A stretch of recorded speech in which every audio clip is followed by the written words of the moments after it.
Decades. And, at a time, remember when homosexuality was illegal in this country, you could go to prison for it, and they lived together perfectly openly. And Bobby made no bones about, he's outrageously camp, which is a word we hardly ever use nowadays. But he was way, way, way over the top. And yet, all this was accepted, and that's fine. Put that by the side. Now, he appeared as an actor at the Old Vic, and for instance, there are photographs of him there in Oberon, for instance. And later on, he actually did Hamlet, the lead in Hamlet. And the fascinating thing about this is that in 1944, when he did Miracle in the Gorbals, that same year, he appeared as an actor, the lead in Hamlet at the Old Vic, with Bentall directing him.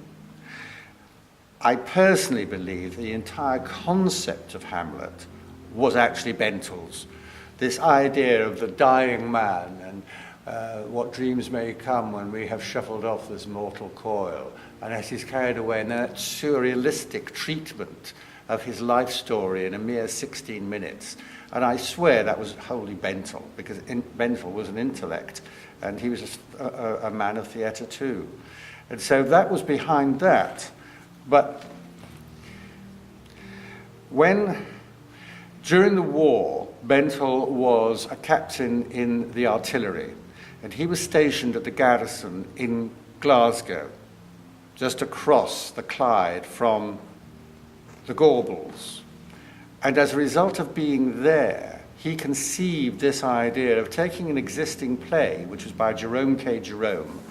Jerome K. Jerome in 1907 wrote Three Men in a Boat, which was a huge success, and sort of the archetypical English silly-ass book of the period.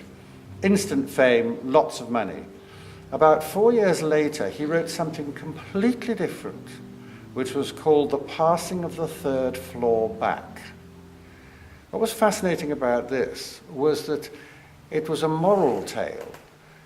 It was about a man who was a good man and who appeared at Bloomsbury, which was then nothing like it is today, it was relatively run down, looking for accommodation in a boarding house.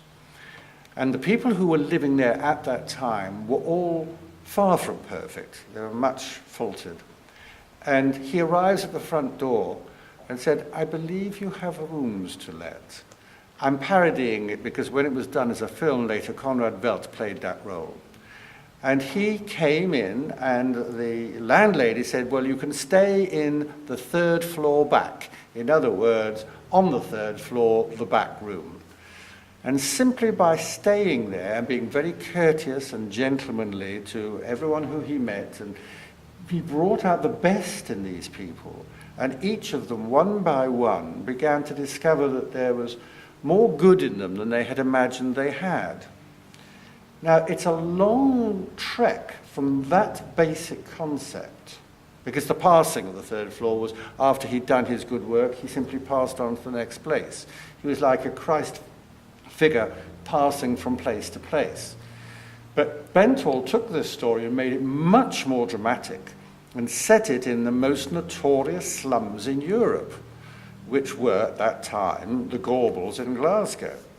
And he made it that when the Christ figure appeared, he performed this act of waking the poor suicide girl from death, and then helping the prostitute. These are obvious analogies with Christ's own life.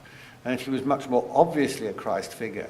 And that as a result, a jealous church in the person of the minister thought, no, I will not allow this man to take over my authority. And he set the local razor gang onto the Christ figure and in effect crucified him. This is the basic story of Miracle in the Gorbals. It's a very much more dramatic treatment fit for the stage.